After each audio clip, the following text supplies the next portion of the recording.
Siz sevgan, siz yaxshi ko'rgan, yo'qotishdan qo'rqadigan insonlaringiz bir kun kelib sizdan voz kechib, eng yomon ko'rgan insoningizga aylanib qolishi mumkin. Sizdan ketgan insonlar uchun tushkunlikka tushmang, xomush bo'lmang. Alloh aytar ekan: "U insonlar sendan voz kechmadi. Men u insonlarni hayotingdan chiqarib tashladim.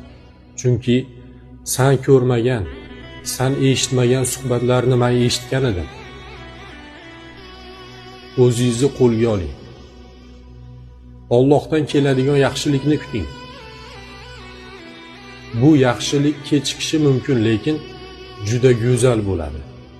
Kutganingizga arziydi.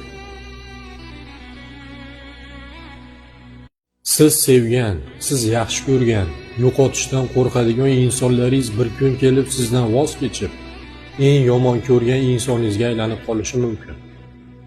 Sizdan ketgan insonlar uchun tushkunlikka tushmang, xomush bo'lmang. Alloh aytar ekan: "U insonlar sendan voz kechmadi. Men u insonlarni hayotingdan chiqarib tashladim. Chunki sen ko'rmagan, sen eshitmagan suhbatlarni men eshitgan edim." O'zingizni qo'lga oling. Allohdan keladigan yaxshilikni kuting. Bu yaxshilik kechikishi mumkin, lekin juda go'zal bo'ladi. Kutganingizga arziydi.